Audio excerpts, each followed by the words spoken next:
Good morning, and welcome to today's webcast, Workforce Planning, How to Predict Talent Needs. Before we begin, I'm going to play a brief housekeeping video.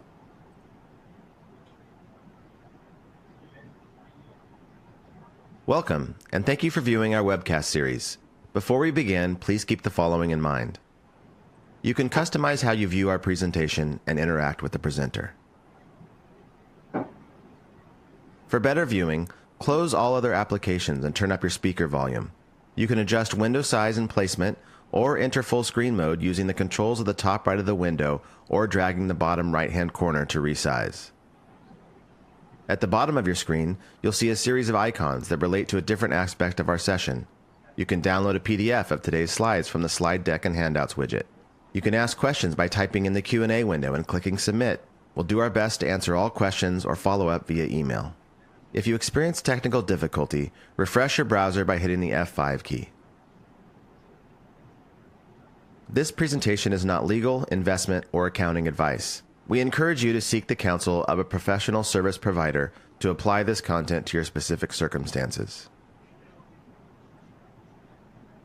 I'm pleased to introduce today's presenter from Moss Adams, Addis. Thank you. Hey everyone. Thanks for joining today. My name is Brett Addis. I lead our human capital advisory practice at Moss Adams. I've been in the human capital HR space for just about 30 years and really excited to be here today. I think the topic around workforce planning is one that I'm very passionate about, number one, but number two, I think it's a very underutilized process that many organizations go to. So we're going to dive in and I'm going to share some concepts with you today. By all means, if you have any comments or questions, please feel free to put them in the chat. If we're not able to get them at the end, we'll definitely, I'll get back with you post the session. But, a couple of things I just want to start out with, and I think we're all probably experiencing this, and I don't like to read slides verbatim, but I think there's a couple in here that merit some very pointed and highlight some very specific areas.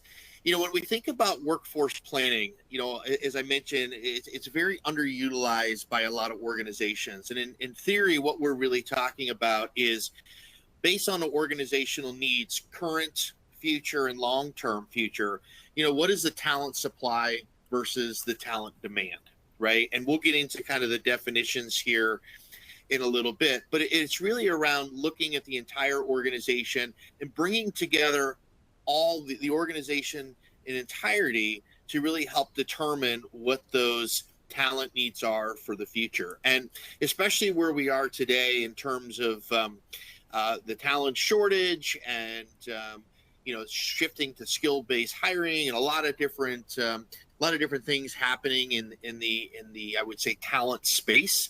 Right. To me, workforce planning is something that as I talk to clients about and they talk about shortage or they talk about attraction or they talk about levels of engagement or retaining their people, one of the things that always come back to me is really around, do you have the right workforce plan and process? And a lot of them, the answer to that question is no.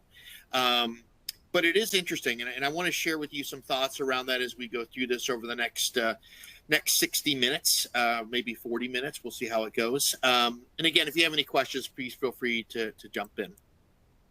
So today we're going to go over a couple things, right? One is the importance of workforce planning in every organization. Second is drivers for developing workforce planning strategy. And third is implementing the overall workforce plan to meet your needs. Getting a question by Kim. Are you having technical difficulties? What type of technical difficulties, Kim? I got that one, Brett. All right. Thank you, sir. All right. So the first question I want to start with, I only have two polling questions, but I thought this was a good opportunity to kind of level set on the audience that I'm speaking today. And the question really is, does your organization use workforce planning today to solve talent supply and demand challenges? The first response are we are highly advanced. And if you are, I'd love to talk to you about that after the session, just to understand what you're doing. Second is we dabble in it. Third is we have never used it. D is, I'm skipping going next in D. D is we don't know how to do it. And the last one is we don't know what it is. So I'll give you guys just a couple seconds to respond here, and that'll help give us a gauge for the rest of the conversation.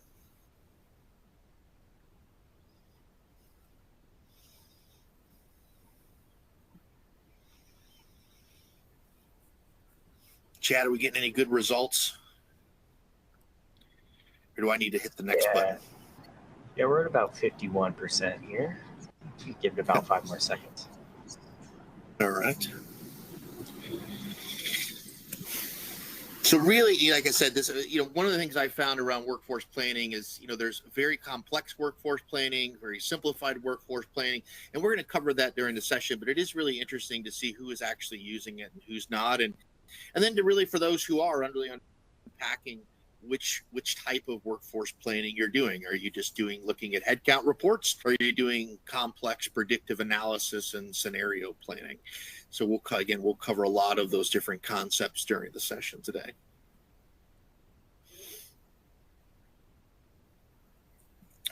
We dabble in it. Awesome. We've never used it and we don't know how to do it. Awesome. All right. Well, that helps out. So again, for those of you who dabble in it, you don't need to answer the question now, but it would be really interesting to hear what you're doing to dabble, whether it is just simply, looking at reporting and analytics and helping predict future trends or past trends, looking at past trends to predict future occurrences, or are you really getting into some of those deeper and robust, complex analysis that I mentioned earlier on. So let's go ahead and dive into really talk about what workforce planning is, and we'll go into some various concepts. So I am going to read this slide because I do think it's pretty important, and there's a few things in here that I want to highlight. So what is workforce planning? Workforce planning is a strategic process used by organizations to evaluate their talent supply, talent demand, and their talent gaps. Okay, again, we're going to talk about what the definition is of talent supply and demand is in here in just a minute. But again, it's when you think about the process in general, it's not complicated, right? It's what do we have and what do we need? And then how do we fill the gaps in between? The process ensures support the organizations with having the right number of people with the right skills in the right roles at the right time. So I'm going to pause there for just a second, because I think as we think about our headcount and resource capacity, a lot of questions are, especially now that we're moving into the digital age, is how do we know how many people we need to do certain things, right? As technology comes in and automates and creates more efficiency, how do we leverage the talent that we have to do other things? And then what are those right skills that we have internally to help the organization move forward what we have? Or if we don't have those right skills, do we develop those skills, or do we need to hire those skills? And so again, we'll talk about these concepts here in a little bit. It involves analyzing current workforce capabilities, forecasting future workforce needs, and developing plans to bridge these gaps. So really, when you think about workforce planning in its most simplistic way, it's about your organization's ability to understand where you're going and what it is you need to do from a resource perspective to get there. It's about forecasting future needs, and that could be evaluating your current aging workforce to look at specific retention issues. It's about looking at the younger generation coming in with new sets of skills and how do we apply those. It's about we don't have those skills at all, and maybe we need to leverage contractors, or we need to hire people into some of those roles. And in worst case scenario, we'll talk about all this in a little bit, is, we're going through a major transition, and how do we manage the skills that we have today through redeployment, reduction, and things like that. So again, it's a really interesting concept when you really start thinking about how you apply it to your organization.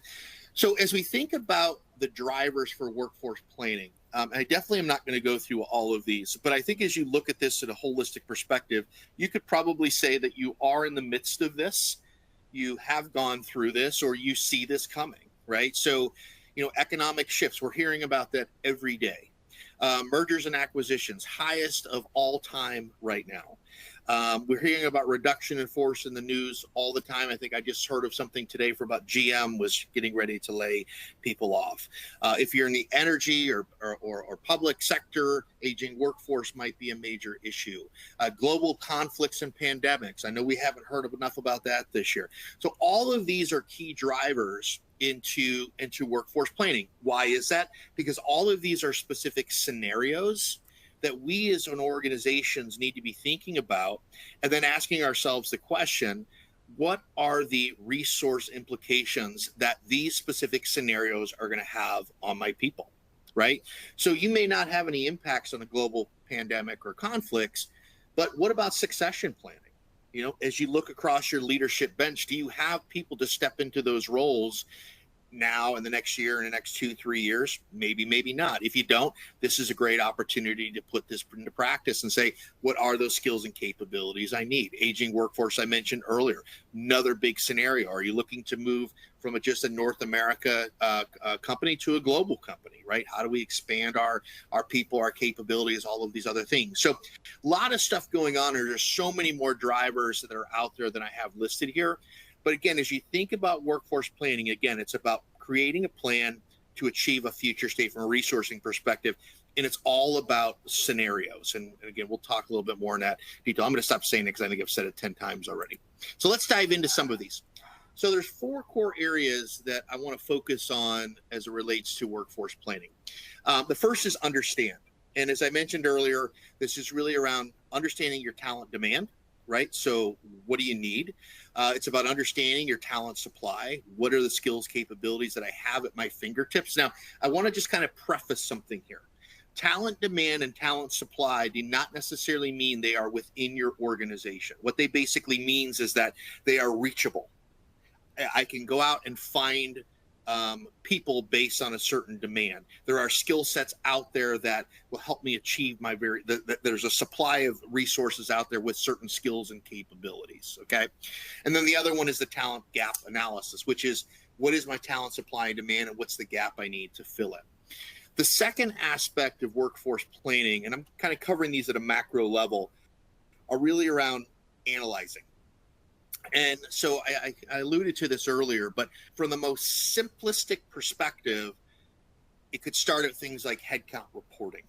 It's looking at what are the past headcount trends to help predict future headcount growth and expansion. If you're continuing to see a downtrend in headcount, you'll probably continue to see a downturn in headcount unless something happens and there's a scenario that says, hey, we need to grow.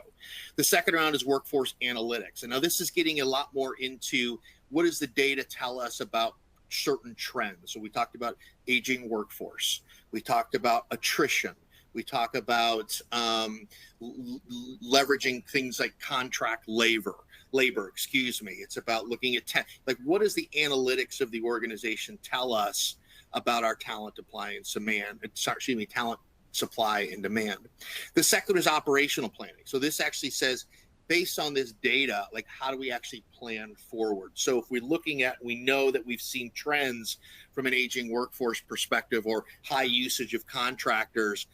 How do we switch that trend? Right? How do we make that trend? Do we need to start hiring more? Do we continue to use contractors, et cetera, et cetera? Strategic planning gets into a much more complex type of workforce planning where it's starting to look at certain scenarios and predictive models. An environmental scan falls under this a little bit. But strategic planning is really asking the question, what if something happens, right? Do we have the right resource, skills, and capabilities to continue to run our business or to grow our business? And so, you know, the very simple and one that we've just gone through was COVID, right? Now, I would love to be in a room with you all, but the question is, how many of you actually planned ahead for COVID from a resource perspective, or did you react to it? And so workforce planning is about making sure that if a scenario happens, you are prepared for it, and that you're being proactive in terms of managing it forward. The environmental scan is all of those different attributes which feed into that. And I'll talk about that in a little bit more depth a little bit later on. The third aspect is planning. And so this is around predicting, as I mentioned, looking at headcount reports and looking at some of the workforce analysis, scenario planning, which is basically what we said. What if something were to happen? How does that impact our overall workforce, new skills, new capabilities, more heads, less heads? What does that look like? No change. So what if we do nothing? right? And so we can, look at certain scenarios. COVID jumps out. A lot of organizations did nothing, and they just reacted to mandates provided by the government. And then they had to deal with, shifting people to remote work and things like that. A targeted future state is really looking at, we have certain objectives. Maybe it's a plausible future state, a potential future state, et cetera, and how do we build and prepare for those different future states. And then the last piece is, how do we actually put the plan in place? And that's around build, buy, borrow, bind, and bounce. So I'm just going to define these for you really quickly, because we'll be talking about them throughout. So build is really what it says, right? I'm building my internal capabilities through learning and development. Buy basically means I am acquiring talent. So I'm buying people to come into my organization. So new hires, we do it every day, we recruit. Borrow is leveraging temps and contractors. Bind is basically putting together retention-based packages to keep people in place. And we've been seeing that a lot lately, especially with some of the new laws coming out around non-competes and this and that, and also with the high demand and competitiveness of talent right now. It's, what are the right plans that we need to put in place to make sure that we keep our people, especially our high performers. And then unfortunately, bounce is always an option, which is, what do we do with these people if we no longer need that skill set as a resource in the organization? So does that result in reduction in force, or does that result in taking them back up to the build and building some of those skills and capabilities? So I just want to kind of level set a little bit on what workforce planning, the process was. So as I go through some of these, I'll provide you with some concepts in terms of what I'm actually going to be talking about. So I talked earlier about understanding talent supply. I'm not going to spend a lot of time here, but as I mentioned earlier, this is really about understanding the talent supply internally and externally, and understanding that talent demand. What do we need? And so what do we need is actually a very interesting concept, because what do we need could be, what do we need now, and what do we need in the future, right? So again, for some of you some of the organizations on the call, you might be considering or might have started to progress on your digitalization journey. And so the skill sets that you need right now to build that digital infrastructure is going to be very different for you all to manage and maintain that digital infrastructure. And as that digital infrastructure grows and expands, you're going to need deeper and more complex types of skills and capabilities, which you don't have. So understanding that demand, then you ask yourself, well, what is the supply? Do I have them internally? Do I have them externally? Do I have to buy them, build them, et cetera, et cetera, et cetera? And then again, that's really where the gap analysis comes through. So let's spend a couple minutes on talking about each of these concepts. And I'm not going to go through all of these words in here, because you'll be getting this after and the recording. But what is talent supply? It's basically what I just said. Talent supply refers to the availability of internal and external skills, experience, qualifications required to meet an organization's workforce needs. So this is basically looking at what you have today and saying, or what you're having in the near term is, what is the supply of talent that is available to me? Whether, again, that's contractors, whether that's my internal resources, et cetera. And so some of those things that you're going to look at are around skill availability. So accessibility of specific skills, labor market conditions, looking at things like unemployment rate, labor force participation, things like that. Education and training pipelines.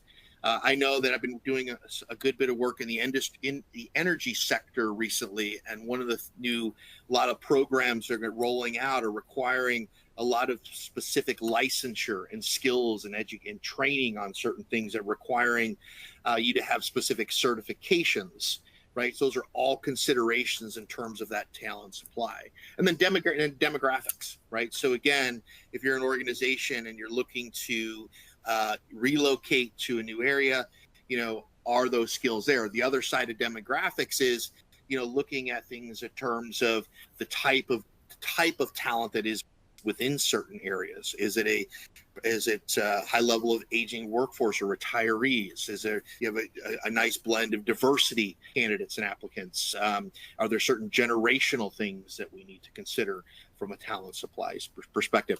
And a lot of these around talent supply are cultural, right? So you kind of see some of these things. So some of them are very business focused and very specific in terms of skills and capabilities, but a lot of them can be very cultural in terms of really driving the business forward from an organizational perspective and making sure you have that right continuity between the talent and the culture. The second is around talent demand. And so talent demand refers to the need for specific skills, experience, et cetera, et cetera. So, again, we look at things like skill requirements. One of the things, we're seeing a major shift in terms of hiring right now from, and I don't want to say necessarily eliminating educational requirements from job postings and job descriptions, although some are. It's really about putting a lot more emphasis on skills and experience. Can I actually bring in someone who has done the job to do it much better, much faster, much more quality, safety, et cetera, safer, et cetera, versus rely on, hey, this person has to have a college diploma or a associate's degree and things like that. So big shift there. Workforce composition is looking at the type of workforce do you need, full-time, part-time, contingent, et cetera. Also talked a little bit earlier on succession planning earlier on in terms of, do I have the right resources now? Am I looking at my high performers? Am I looking at people internally who have gone through specific training and development, licensure, certifications, et cetera, that can do the job? And I just want to pause right there when I talk about succession planning a little bit and kind of the internal composition. And I actually just got an email earlier on this and I responded. But what I find fascinating is that one of the challenges, and I'm kind of digressing a little bit, but one of the challenges that we have with workforce planning is a lot of organizations don't even understand what they have from a talent perspective. If you really were to take a step back and you had 10 people on your team, could you sit there and define all of their skills and capabilities? And not that I would expect you to, but the second question I would have is, could you go find them? Right. And that's a major problem with workforce planning. And that's why you see a lot of organizations look at reduction in force and hiring of these new roles to build an infrastructure, because they don't even understand what these skills and capabilities are. Denise just asked a great question. What kind of certifications are you seeing being required currently in the energy industry? Well, Denise, it's good. So I've been working with some of the BEAD programs recently. And so I'm not going to list the specific programs, but there's been a lot around safety. There's been a lot around different telecommunications type certifications and things like that. But I could definitely share some more with you offline. Some of the other areas that we'll talk about, and we talked about this kind of at a high level, were the external factors, the industry trends, economic conditions, all of those, but then even the workforce dynamics, things like what's the level of retirement, turnover rates, and availability of specific talent groups. All of these things need to be taken into consideration as you're thinking about what is those specific needs and who has them. One of the scenario that I like to use a lot when I talk to clients is one of the most underutilized resources that any organization has is those who have retired. And, think about the skills, the experiences, the tips, the tricks, all of these things that they could bring back to their employees in terms of creating more efficiency and effectiveness and getting them up to speed even quicker. And I will tell you, when I speak to a lot of people who are retired, they would say, hey, I would love to be able to go and do something. They're bored. They're looking to contribute back. And so again, it's just another opportunity when you think about how do I get some of these people up to speed and utilizes the resources at my fingers. You may not be utilizing them as a technical expert to go do work, but they could be a technical expert to help upskill and train. And so you're not losing that intellectual property. The next area, oops, what happened here? I jumped ahead, I think. I had two talent demand slides, not quite sure why. Oh, this should be gap analysis. And then gap analysis really refers to evaluating the current workforce against the future needs. And this is where this planning gets through. And so when we think about some of those future state scenarios that I mentioned, and I'll show in a little bit, the question really comes down to is, do I have that supply internally that I can leverage to get to that potential future state or that scenario? or how do I manage that, right? And so a lot of this gets into, identifying those skills and capability gaps, which again, which I said earlier, is extremely difficult.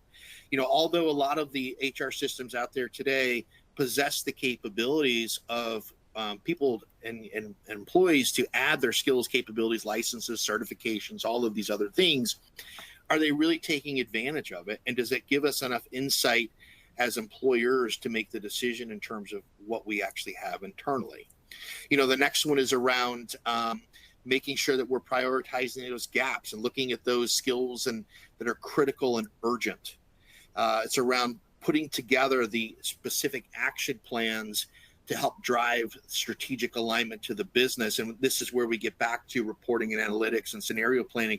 It's putting all of those different practices in place. And I will tell you, based on the level of maturity in organizations, some people are doing predictive analysis just based on their headcount, turnover reports, aging workforce reports. And that's completely fine, right? It kind of gives you a snapshot in time.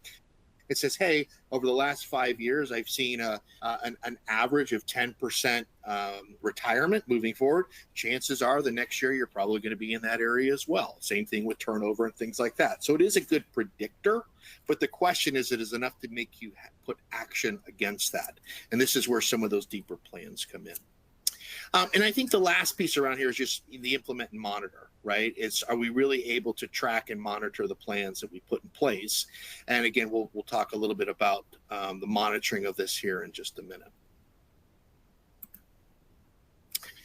So what is the value of workforce planning? And I think this is another area that if you're unfamiliar with what it is, you're probably unfamiliar with the benefits that it brings.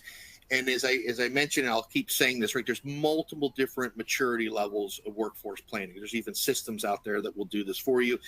I actually have a sample spreadsheet that I built for an energy company a few years ago on workforce planning. Denise, if you want it, I'm happy to send it to you. But it talks about a variety of different instances, right? We looked at turnover, we looked at aging workforce, we looked at diversity and inclusion. We did a number of different types of scenarios to map out and help predict what the future workforce needed to be and what we thought it was going to be based on trends. But when we specifically look at some of the value proposition, individuals or organizations with strong workforce planning have reduced turnover by almost 25%. And one of the reasons they do that is because part of workforce planning is about creating a dynamic environment. It's not about creating static environments. It's about creating opportunities for individuals. So when you're looking at specific roles and specific skills and capabilities, you're creating development plan and opportunity for people to grow. And we know based on industry benchmarks that organizations who offer those have a much lower level turnover, have a much higher level of engagement, and things like that. The other thing it does is increase productivity by 20%. And again, this comes back to changing pace, keeping people in a dynamic environment where they're learning and executing new things. Yes, there's always going to be a learning curve for those people who switch roles and this and that, but in its entirety, again, by keeping things moving, bringing in new skills, developing new skills, growing the business, increasing productivity by 20%. I'm not going to go through all of these because I think you can read, but I do think one of the things that I would just call out too is when we look at things around outperforming peers, this to me is where we're really starting to put tangibility behind these programs. So those who have workforce planning outperform peers by 25% in revenue per employee. And again, why is that? Right? Well, it's because we're creating, again, I hate to say it, a dynamic environment. We're creating engagement. We're creating ownership. We're creating all of these things that we want our employees to have. And therefore, when our employees are happy, our customers are happy. When our employees are happy, productivity goes up, which creates more revenue and things like that, whether that's sales, whether that's widgets, it doesn't really matter, right? It's really around looking at it from a holistic perspective. And there are multiple value propositions for workforce planning. And, I think one of the things it does come back to is the type of workforce planning that you're doing. So let's talk a little bit about one of the forms called talent analysis. And this gets into that one list of items that we talked about early on, I went through, but I wanted to provide a little bit more definition around some of these things. So we talked about headcount planning. It's really looking at current state headcount, looking at some of those trends and being able to say, what do we see based on these trends is what the next year or maybe the next 2 years will come. Traditionally, when you use headcount reporting to predict any more than 3 years out, it's going to get stale. So this is something that you're going to want to do on a pretty regular basis. In fact, I would probably do it at least 4 times a year just to make sure that certain changes in the organization as they're happening, you're able to account for those. Workforce analytics is, again, reporting on past and present internal trends. So this is really looking at multiple variables in the organization and being able to report. The other thing around the workforce analytics piece, and again, I would say everything from here to the right, is where we start getting into much more dynamic planning, and we're actually able to give the business as well as HR the ability to make decisions based on certain workforce programs, the type of hiring, type of engagement programs, type of benefits, things like that, even sources of where you're recruiting for. This is really where the data is starting to come to play to give you some informed decision making. Operational planning, like I mentioned too, is really forecasting based on internal trends. So the first 3 are really, for the most part, internal. What's going on in your organization? They just increase complexity a little bit over time. Strategic workforce planning and environmental scan really starts taking the internal and external factors and bringing them all together. And so one of the big parts about strategic planning is has a very close tie, as I think I mentioned earlier, to the business. Is what is the business strategy? Is it organic growth? Is it acquisition? Is it globalization? And in really looking at what are the talent needs to support that. And again, environmental scanning is really around looking at some of that external talent availability based on those current and future trends. So this is where we get into some of those. What are the Department of Labor saying? What's unemployment saying? What are the different talent trends? What are all these other things? We're really taking a broader look across outside of us to really understand what's going on. So as we start looking at building our talent supply, that we understand where we need to go and what are some of the challenges that we're going to face.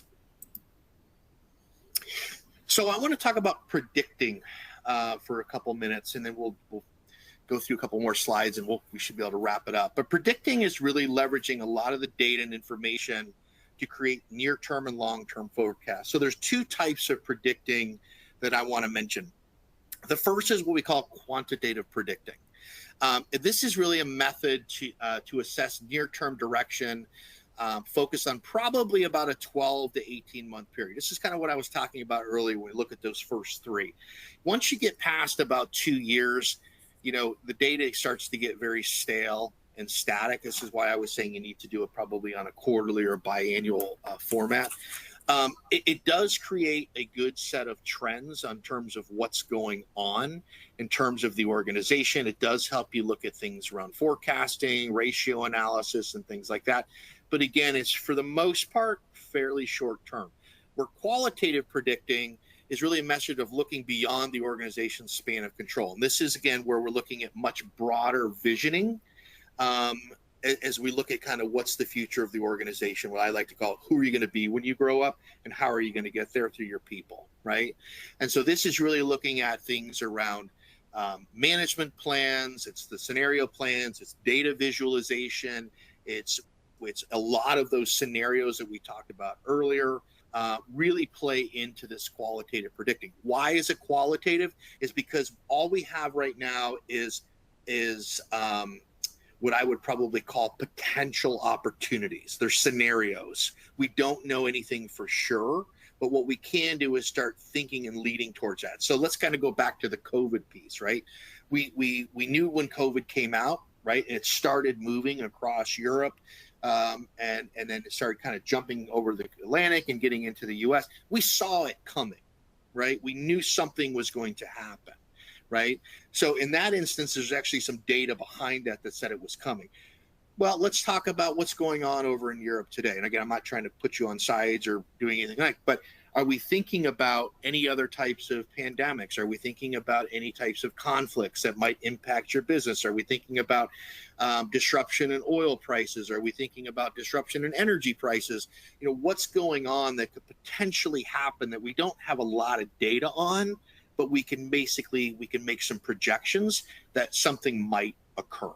And that's really where the qualitative predicting is coming from. And frankly, as much as I enjoy doing the predictive analysis on some of this with the quantitative data, it is kind of fun to do qualitative predicting as well, right? And because it does really kind of push you to think outside the box in terms of potential impacts on the organization. So I talked a little bit earlier about kind of the scenario planning. So I want to spend a minute or two on this, show you a model that you can actually use to do this. And again, one of the things I mentioned this earlier, I was going to come back to this, is workforce planning is not an HR tool, right? A lot of times organizations, workforce planning sits in HR because that's where most of the talent experts are. But there are input coming in from the business, from finance, as well as external advisors or the board to help build some of these different thoughts and scenarios, right? And you really have to work together to make this plan effective. But again, as I mentioned, scenario planning is used to determine, assess, and create multiple plans based on a targeted future state. So targeted future state is really one of four things. It could happen. It's realistically that it's going to happen. It's likely that it's going to happen, or it's preferred that it's going to happen. So let's kind of break those things down. And what does that mean? Well, something could happen based on what we're hearing. That's what we call a possible future state. There could be data or trends that we're seeing that say, you know what, this could happen, but maybe not likely. There are other things that we could look out and say, this is probably going to happen. So we'll use COVID because it's just an easy one, right? We saw it coming and say, look, there's a realistic possibility this is going to happen. The likely it's going to happen also is very high in that instance. But did we want it to happen? The answer is no. And so what would we prefer happen? It could be business growth. It could be we are growing and we're going to do an M&A. There could be a lot of types of scenarios. Maybe we're heading into a new service line from a business perspective that we need to hire new skills and capabilities. And then the next section is, how do we take that targeted future state and start building out scenario plans? And in this example, we often use what's called kind of this 4-box. And the 4-box is really made up of a couple different things. One is the economic recovery, right? The second factor is in-house talent acquisition.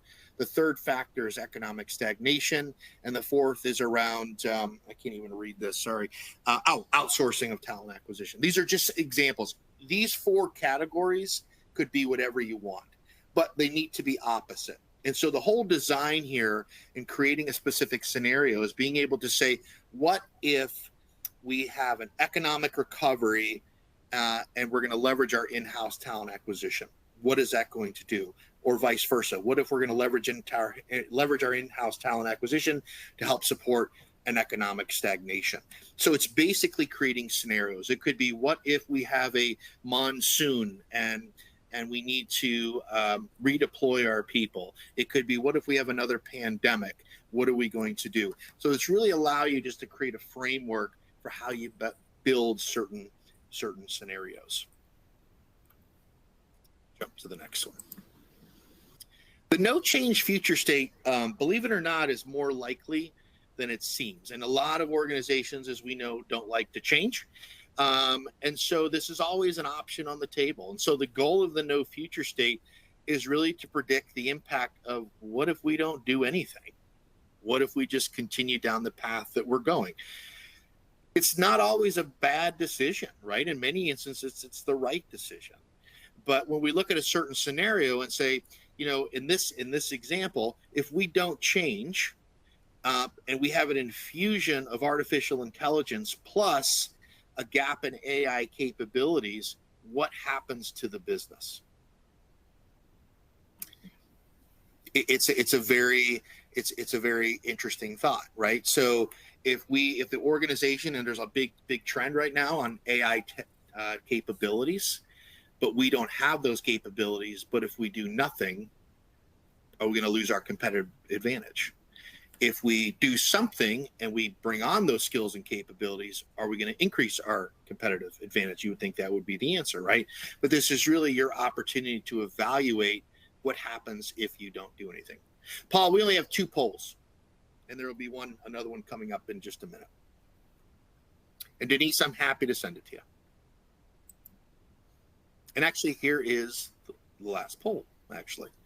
So based on what we talked about today, I would enjoy the opportunity to speak with someone about how workforce planning can support our talent needs.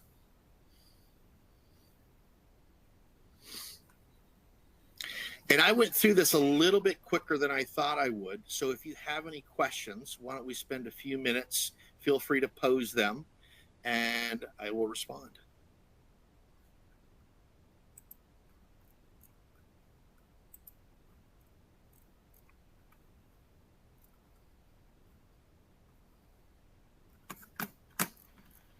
Because I have a wrap-up slide, and then we're about done. So not much more after that.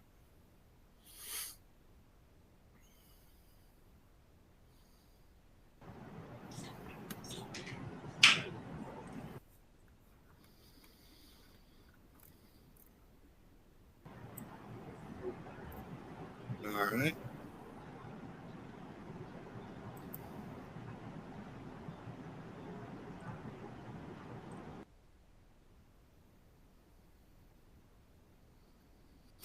Denise is asking a question. For current state, isn't a process review for the first thing we do? So it depends on what the process is. Are you talking about process from a scenario perspective? Are you talking about an actual, like a recruiting process?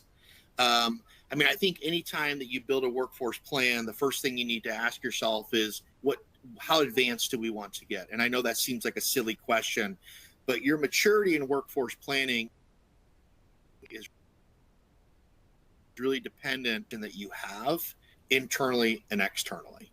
So if you're looking at doing something as simple as, hey, I want to really focus on something like headcount planning, which is, again, taking the information you have from your headcount, looking at trends in terms of, gosh, we've hired 20 people over the last 2-3 years. On average, we're probably going to continue to hire 20. That's a specific process of workforce planning, or you're looking for something a little bit more advanced.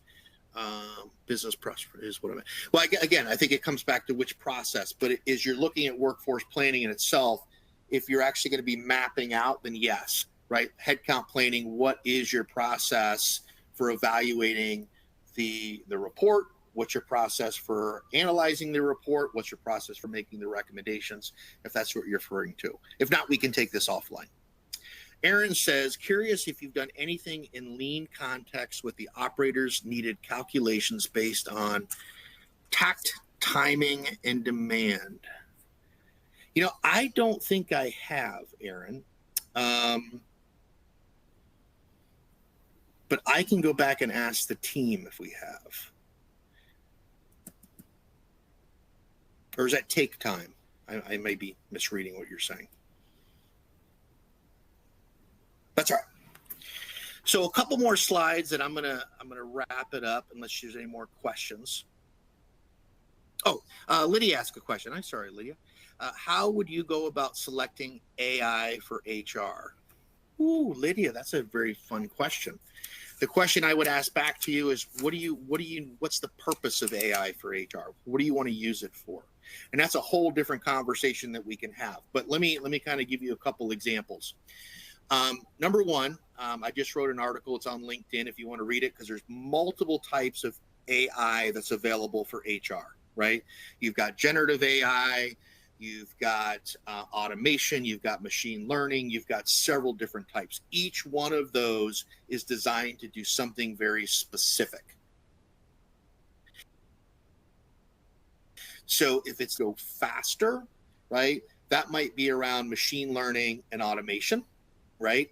If we're looking at how do we get better, create better awareness or provide better experience to our employees on being able to ask questions and get very consistent and efficient responses. So for example, a ChatGPT or a generative AI is something that you could implement, upload your entire HR policy procedures, your days off, anything you want. And in some instances, you could link that to your core HR system to actually get personalized data. So it would know me when I logged in. It would tell me specifically how many days I had off if I asked, things like that. But in theory, if you look at the broader text, it's a way that you could serve up information in terms of policies and procedures to your employees around leave policies, time off policies, anything that you'd want to share, like with an employee handbook, it would be served to them just based on a traditional search.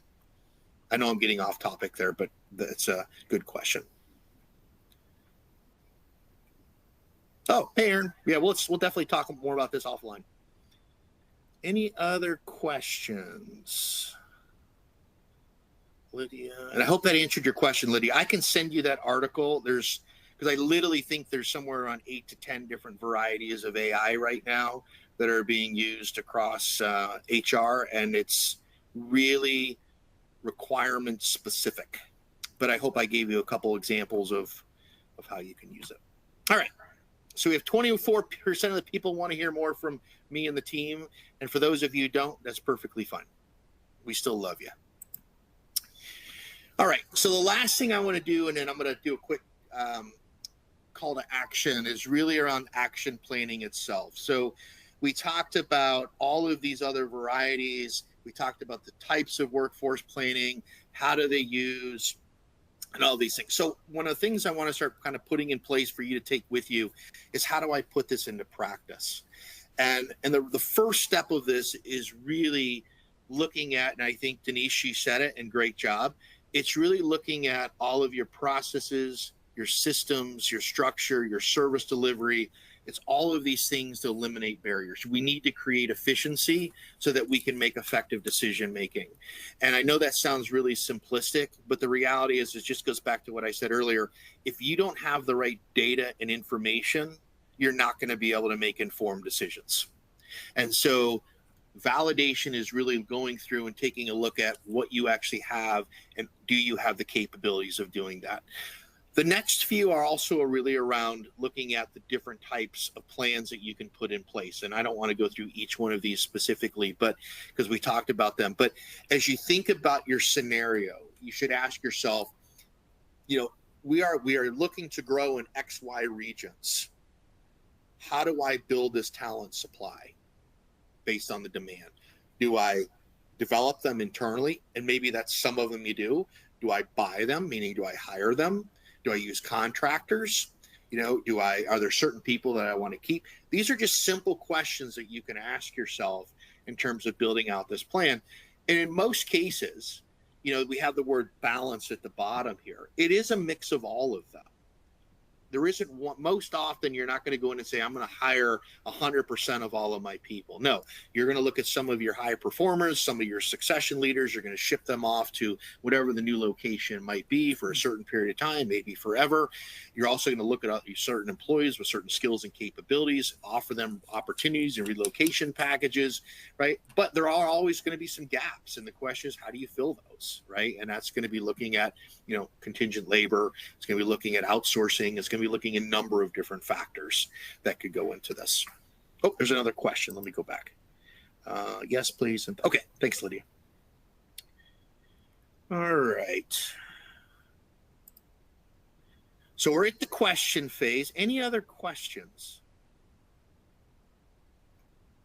I know I went through some of this pretty quickly. The goal here wasn't to dive down into some of these complex scenarios and provide you a bunch of models, because frankly, you probably wouldn't have been able to consume them, nor would I. But I'm always happy to talk about this more. I will share with you, Denise, if you're looking for, I think it was Denise who wants the sample model, happy to do that. Again, it's an Excel format. There's a lot of systems out there that are building out workforce planning programs. But I will tell you, all foundationally comes back to the same thing, which is data and information. So we have about 10 minutes left. I think this is record time for me.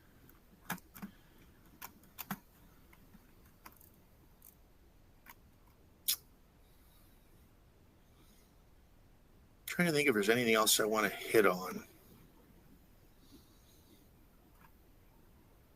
I'll throw a question out there, and if you want to respond to an answer, that would be great. I know some of you said that you were dabbling in workforce planning. Have you ever done scenario planning? Have you ever looked at some of the targeted future state type of work and start looking and building out plans based on what if scenarios?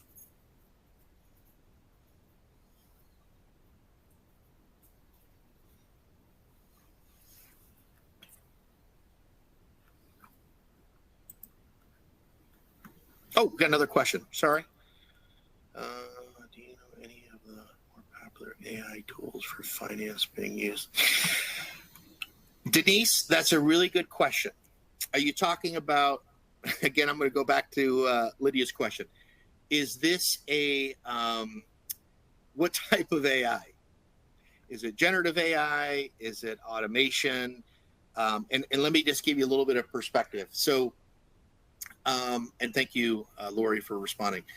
So from a generative AI perspective, and not to promote Moss Adams, we do offer a product that just came out where we can actually develop generative AI capabilities behind an organization's firewall, where you can upload your own personal information.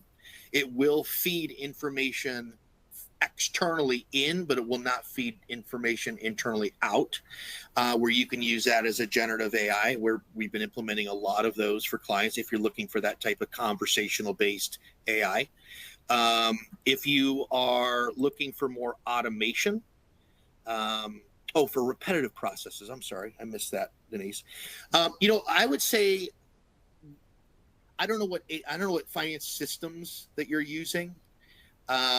I would probably go back to those vendors, and ask them to see their roadmap in terms of what they're putting in place from an automation and machine learning perspective, and whether that's looking at approval automation, whether that's looking at step automation, whether that's looking at machine learning to serve different steps based in a process. I would ask them. Most of the ones that I have seen, and I'm not saying there aren't any externally, but in order to keep integration and data and all of that, what's the word I'm looking for? I can't think of the word, but anyways, keeping it all together, I would first start with your vendor, and if you don't find it from there, then let me know, and I'm happy to do some research for you. Noah says, is there a best practice or framework for the workforce planning findings? So, interesting question, Noah. So if you're using technology to do this, a lot of it will come out in terms of dashboards and reports. If that's what you're asking for. If you're doing it more manually, right, it's going to be through just general Excel formats. But traditionally, if you can create some models like the one I had shared with you, and that doesn't have to be the only one, but even when you look at some of those potential future states where you have plausible, realistic, likely, et cetera, a lot of them are fairly simple, right? It's just about kind of aligning the methodology to your findings and recommendations and putting that framework together. I haven't seen anything, again, if you're using technology, you can get a lot more complex and advanced, but traditionally, we haven't seen, and I will say again, as long as workforce planning has been around, it's been around a long time. Most organizations are very immature in their ability to actually execute it in that advanced way. Most people are still at the reporting and internal predictive type of state. So their framework for the findings is pretty simple. I know that was probably a horrible answer. That's not what you wanted to hear, but that's the reality.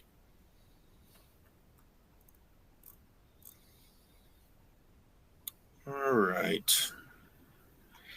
Anything else that we're seeing? Any other questions?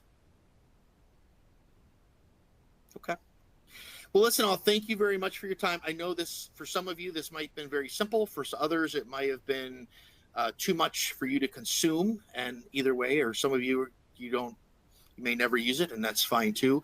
I will follow up with an email after the session, probably early next week, just thanking you for attending. And if you have any other questions or want to talk about this further, happy to do so. And for those of you who I said I would share information with you, I definitely will. But in the meantime, don't hesitate to reach out. So thank you very much for your time.